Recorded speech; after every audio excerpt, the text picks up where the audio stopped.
Jóvenes, muy buenos días. Estamos nuevamente en una clase de historia y en esta ocasión trabajaremos el golpe de Estado en nuestro país en el año 1973. En la clase anterior abordamos el gobierno de la Unidad Popular, los partidos que componían la Unidad Popular, el programa político económico, las principales reformas de la Unidad Popular, como la reforma agraria, la nacionalización del cobre, la creación del área de propiedad social, y también trabajamos el ambiente de crisis en esos primeros años de la Unidad Popular. El objetivo de la clase hoy día será analizar la crisis política, económica y social de nuestro país en el año 1973 y cómo esta crisis llega a un punto tan alto que se quiebra el sistema democrático en el año 1973. Este quiebre democrático del año 1973 que vamos a abordar en la clase de hoy día cambió el paradigma político, económico y social de nuestro país, ya que antes de 1973 Chile era de una forma y después de este quiebre democrático Chile cambió totalmente. Quiero que analicen esta fuente de esta bandera que está destruida y que lo tengamos en mente con el contexto del quiebre democrático y que me digan qué mensaje nos quiere entregar esta imagen. Para entender el quiebre democrático del 11 de septiembre del año 1973 en nuestro país, tenemos que conocer la economía durante la Unidad Popular y los principales resultados de las reformas impulsadas por la Unidad Popular. Recordemos, la Unidad Popular llega al poder en el año 1970 con esta vía chilena al socialismo que quería cambiar esta estructura capitalista por un Estado de tipo socialista. En el primer año de la Unidad Popular, principalmente en el año 1971, el resultado de la reforma fue bastante bueno y existió bonanza económica en nuestro país. La reforma agraria, la nacionalización del cobre, la creación del área de propiedad social habían aumentado las arcas fiscales de Chile y Chile empezó a inyectar recursos para implementar estas reformas de la Unidad Popular. Pero esto cambia totalmente en el año 1972 y en el año 1973 a una recesión y a un retroceso económico importante. Por lo siguiente, primero, para implementar estas grandes reformas se necesita mucho dinero, mucho consumo, ¿ya? Y el Estado había gastado mucho más de lo que tenía. O sea, Chile gastaba y ganaba muy poco.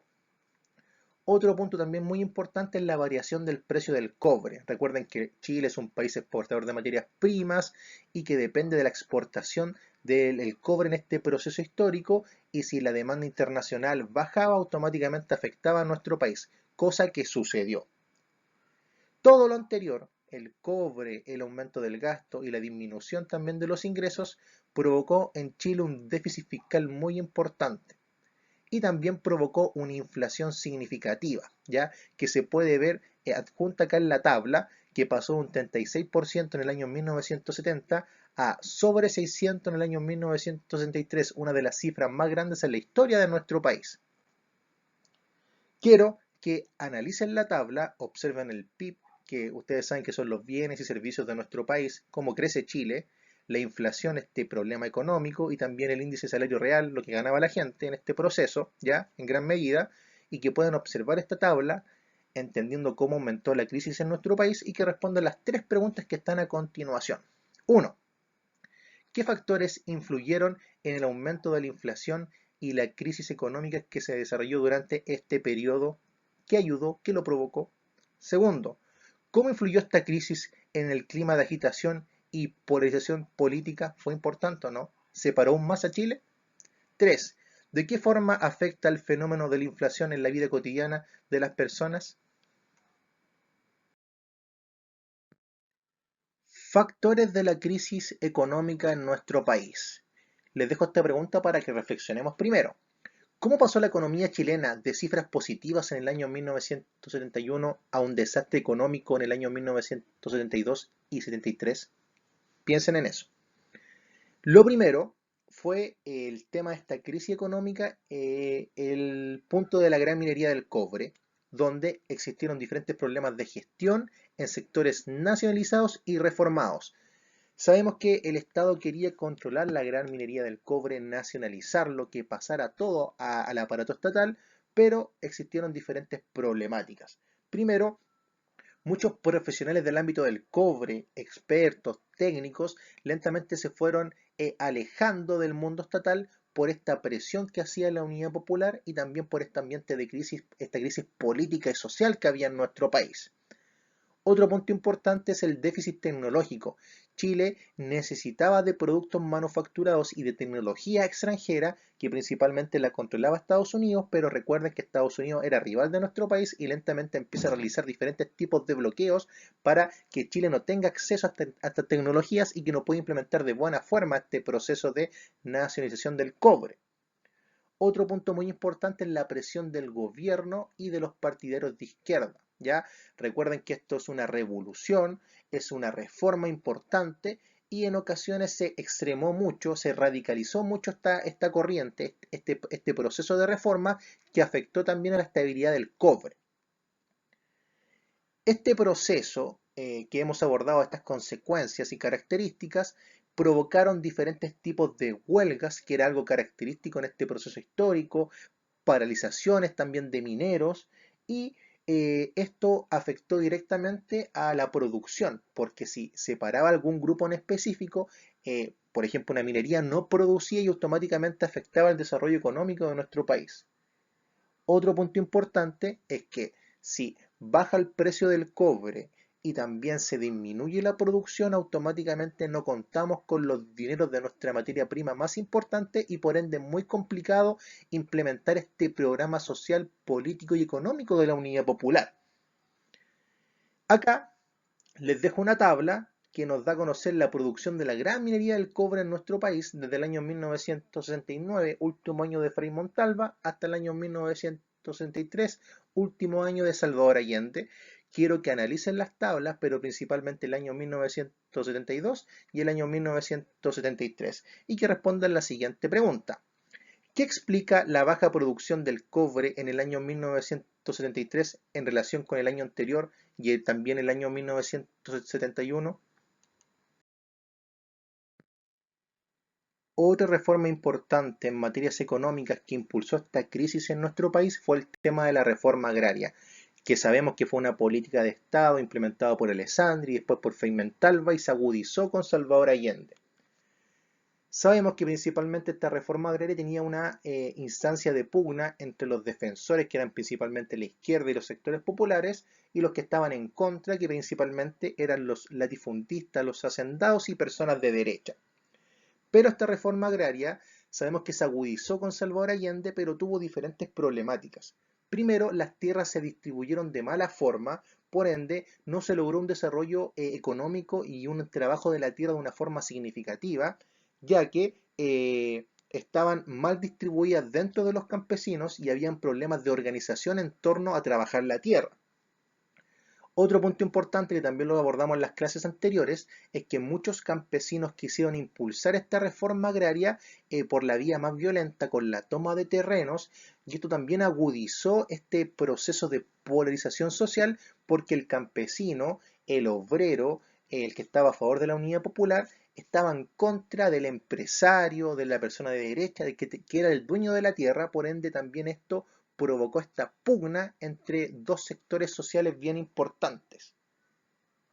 Acá les dejo dos fuentes que nos dan a conocer primero el documento 1, una perspectiva en torno a la reforma agraria y lo segundo, un artículo de prensa que nos da a conocer proyecciones de la reforma agraria y también lo que pasó dentro de la sociedad. ¿Ya?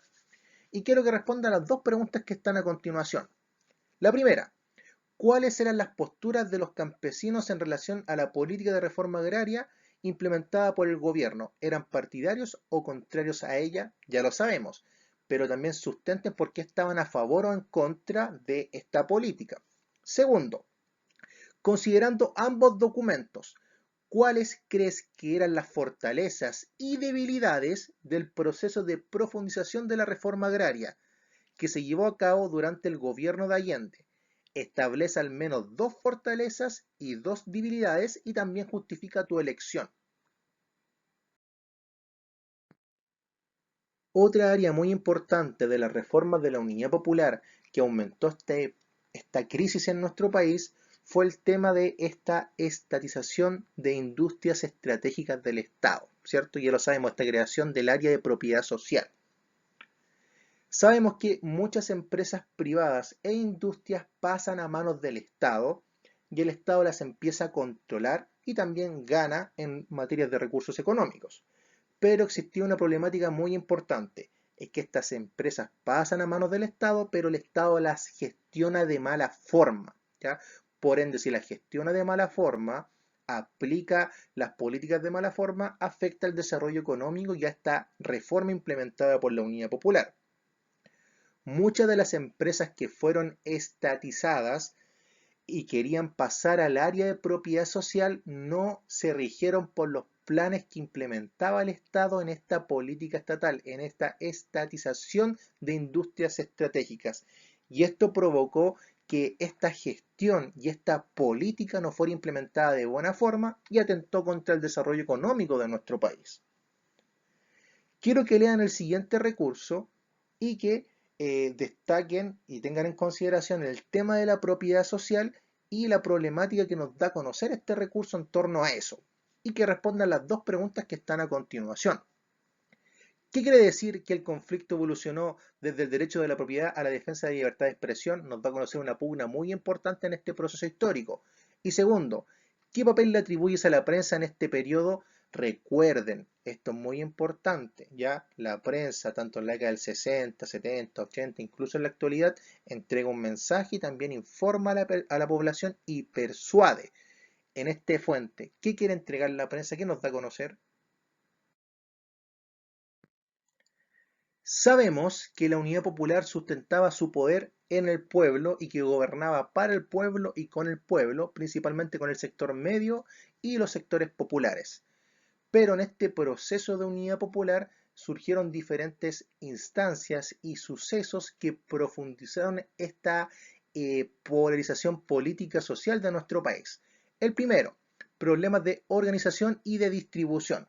Esto está orientado a lo siguiente: existían crisis de expectativas de la ciudadanía por las diferentes reformas implementadas por la Unidad Popular, porque el primer año había sido buenísimo, pero después había una crítica constante a las reformas implementadas por la Unidad Popular. También había una crítica a cómo se estaban distribuyendo los recursos, cómo se estaban implementando las diferentes reformas. Fue una crítica muy importante de la derecha, del centro e incluso de la misma izquierda, de partidarios de la Unidad Popular. Segundo, la política de movilizaciones impulsadas por el MIR. Ustedes saben que el MIR, el Movimiento de Izquierda Revolucionaria, un grupo bélico armado que principalmente quería implementar el cambio revolucionario en nuestro país por la vía bélica, empezó en este proceso del año 1972 y 73 a profundizar sus funciones para intentar cambiar la estructura de nuestro país y llevar el socialismo de una forma más radical, más extrema, con la vía violenta.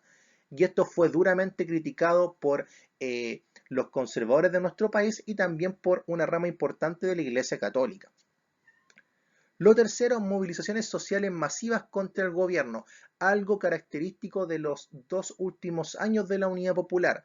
Marchas de derecha, de estudiantes, de partidarios de la Iglesia que estaban en contra de las principales reformas implementadas por la Unidad Popular, y acá lentamente empieza a surgir ese rumor que quieren implementar algún tipo de plebiscito para sacar a Allende, y también empieza a surgir el rumor del golpe de Estado que estaban gestando las personas de derecha, ¿ya? Tengámoslo en mente. Y por último, la fragmentación de la izquierda. Sabemos que la izquierda, por estas diferencias, lentamente se va dividiendo y también va aumentando este clima político-social álgido y lo agudiza. Y la democracia cristiana tiene un rol fundamental también dentro del panorama político. Sabemos que la DC es el limbo, el punto de conexión entre la izquierda y la derecha, y fue significativa también en este proceso histórico. Y lo último, también destacar algo importante, son los resquicios legales. Los resquicios legales también fueron duramente criticados por la derecha, el centro y también por parte de la izquierda para implementar reformas en este proceso histórico. Acá les dejo dos recursos importantes en torno a este proceso de polarización política y social que vivía nuestro país en este proceso histórico. El primero nos habla sobre el asesinato de Edmundo Pérez Sugovich, que era ministro del Interior de Eduardo Frei Montalva, una persona de centro, y también cómo afectó esta relación entre la democracia cristiana y el centro. Quiero que lean el recurso y que me respondan la siguiente pregunta.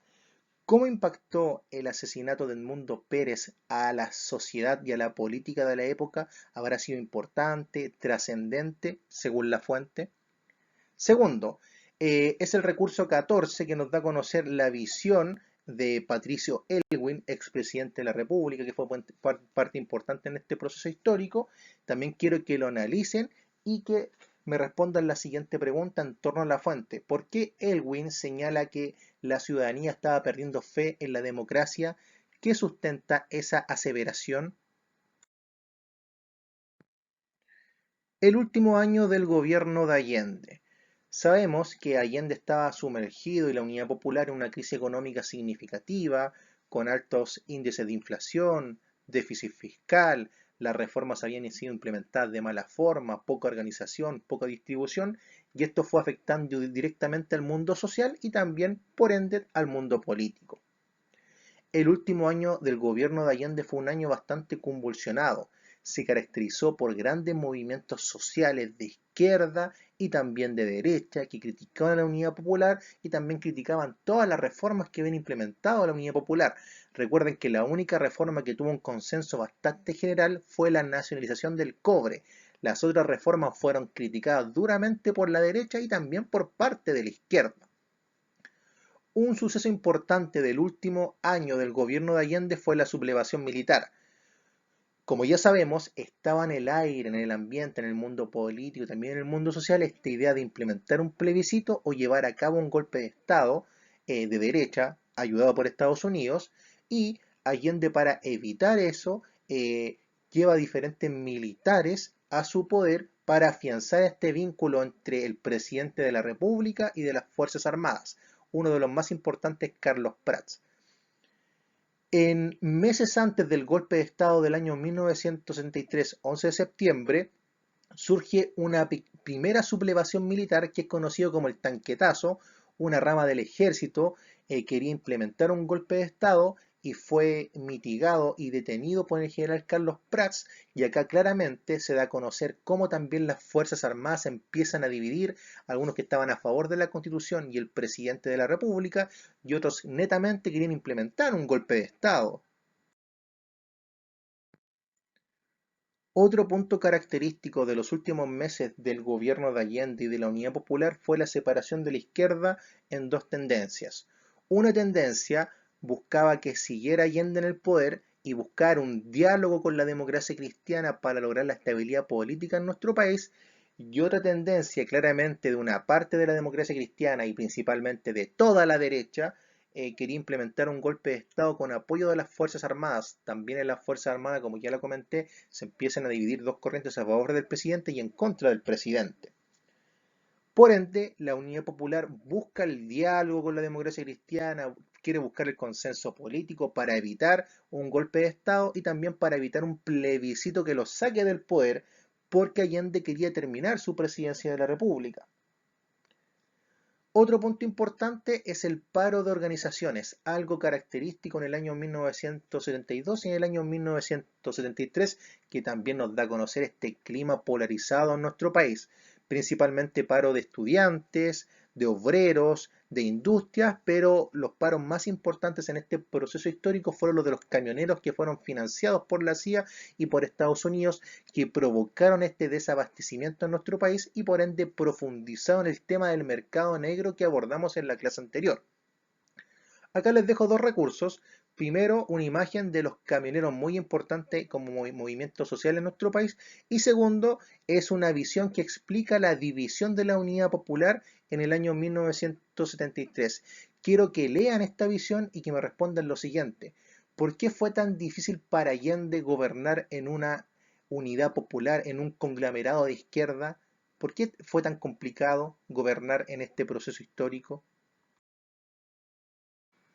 Tenemos en consideración que en nuestro país en el año 1973 vivía una crisis profunda económica con el tema de las reformas implementadas por la Unidad Popular, una crisis social manifestada en las calles también con estas marchas y movilizaciones, y una crisis política fuertemente entre la derecha, contra la izquierda, el centro también tenía un rol muy importante.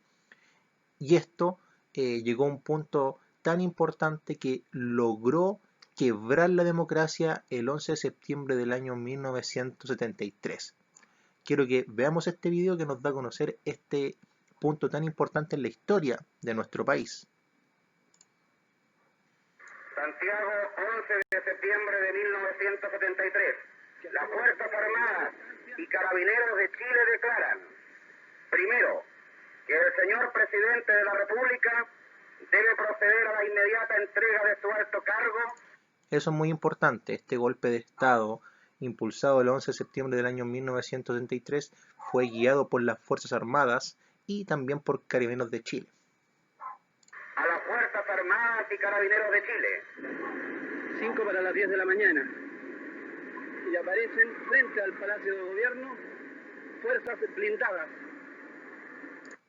También sabemos que antes de que Allende perdiera la presidencia de la República el 11 de septiembre del año 1963, había ocurrido el tema del tanquetazo el mismo año, y también recordemos que Estados Unidos había intervenido en nuestra política y nuestra economía para intentar derrocar a Allende incluso antes de que asumiera la presidencia de la República. Sus ametralladoras apuntan en dirección al palacio. El Palacio de la Moneda deberá ser evacuado antes de las 11 horas. De lo contrario, será atacado por la Fuerza Aérea de Chile y fuerzas terrestres. Yo vengo saliendo de la Moneda y el presidente está decidido a mantener el gobierno. Eso es lo que él dijo y no tiene ninguna vacilación al respecto. Aún está escuchando. Yo hablé personalmente con él. Le intimé rendición en nombre de los comandantes en jefe. Y contestó con una serie de rabatos más. O sea, hay que decir que a las 11, cuando lleguen los primeros pericos, hay que lo que va a pasar. A las 12 en punto se bombardea. Continúan los tiros.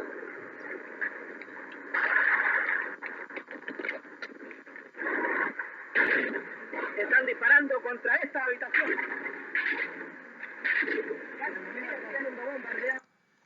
También tenemos que tener en mente el impacto que generó en nuestro país y en el mundo el tema de un quiebre democrático tan profundo y tan fuerte en Chile. La Moneda está siendo bombardeada, los tanques están disparando con sus armas. Se ha requerido rendición de Salvador Allende. Y ante la negativa de este, se inició ataque aéreo y terrestre contra la Moneda. Colocado en un tránsito histórico, pagaré con mi vida la lealtad del pueblo. Tienen la fuerza, podrán avasallarnos, pero no se detienen los procesos sociales, ni con el crimen, ni con la fuerza. La historia es nuestra y la hacen los pueblos. Sigan ustedes sabiendo que mucho más temprano que tarde, de nuevo, abrirán la grande Alameda por donde pase el hombre libre para construir una sociedad mejor. ¡Viva Chile! ¡Viva el pueblo! ¡Vivan los trabajadores! El quiebre democrático fue tan importante que antes del año 1963 existía un Chile, y después de este proceso histórico comenzó la experiencia de un nuevo país para la sociedad. El recurso 27 nos habla sobre la gestación del golpe de Estado que acabamos de ver en el video, lo podemos conectar, y la importancia de las Fuerzas Armadas para llevarlo a cabo y derrocar el gobierno de Allende. Lo segundo nos da a conocer una noticia en España sobre el impacto que causó en el mundo el golpe militar y cómo termina el único gobierno socialista que había llegado por la vía democrática, por esta vía chilena del socialismo. Existen diferentes visiones en torno a este quiebre democrático que fue tan importante en la historia de nuestro país. En este caso, les dejo la visión de Carlos Altamirano, secretario del Partido Socialista, parte de la Unidad Popular. Quiero que analicen su visión, claramente una visión de izquierda, y que respondan la pregunta que está a continuación. De acuerdo con la visión de Altamirano, aun sabiendo que venía el golpe, según lo que señala en la fuente, ¿por qué tiene una dimensión tan profunda este hecho? ¿Por qué fue tan impactante el golpe de Estado según Altamirano? Acá tenemos dos visiones importantes también. La primera, la visión de la democracia cristiana, clave en el escenario político, en el contexto político, en este proceso histórico. Y también tenemos la visión de la Junta de Gobierno y nos da a conocer las diferentes causas que llevaron a tomar la determinación de llevar un golpe de Estado y que terminara con el gobierno de Allende. Quiero que analicen muy bien ambas fuentes, que las lean con detenimiento y que respondan la pregunta a continuación. ¿Qué elementos explican la ejecución de un golpe de Estado según cada fuente? ¿Por qué la democracia cristiana sustenta que tenía que llevarse a cabo el golpe de Estado? ¿Por qué la Junta Militar sustenta que tenía que llevarse a cabo este quiebre democrático? ¿Estás de acuerdo? ¿Sí? ¿No? ¿Por qué? Actividad de la clase. Lo primero, un testimonio de algún familiar que haya vivido en el quiebre democrático del año 1973 y que puedan destacar el nombre, la edad, la ocupación que tenía en ese proceso histórico y también la experiencia en el proceso. Esto me lo pueden enviar en formato Word, mínimo una plana, a mi correo, máximo el miércoles 18 de noviembre a las 16 horas. Esto es voluntario. Pueden conversar con algún abuelo, con algún tío, alguna persona que haya vivido en este proceso histórico para que nos dé a conocer su vivencia y experiencia en este proceso tan importante en la historia de nuestro país. Segundo, según todo lo que hemos trabajado en estas clases de Allende, Reforma y la clase de hoy día, ¿qué provocó la crisis profunda que vivía nuestro país en el año 1973? ¿Fue solo una causa? ¿Fue multicausal? ¿Cuál eligen? ¿Cuál creen que es la más importante? Entreguen dos argumentos para justificar su respuesta. Entonces, la clase de hoy día fue lo siguiente. Abordamos el ámbito económico de la Unidad Popular y cómo las reformas impactaron en nuestro país y aumentaron este clima de crisis política, social y económica en Chile. Principalmente abordamos el impacto el tema del cobre, de la reforma agraria y también de las industrias estratégicas del Estado. Luego de eso trabajamos el quiebre democrático, cómo se gestó y diferentes visiones en torno al proceso que cambió la historia de nuestro país. Lo comenté, Chile antes del 73 era un Chile y después del 73 cambia totalmente el panorama político, económico, social, cultural, de todas las dimensiones en la sociedad de la época. Esta fue la clase de hoy día. Cualquier duda, consulta me la hacen saber. Saludos para ustedes y para sus familias y nos vemos en la siguiente clase de historia. Adiós.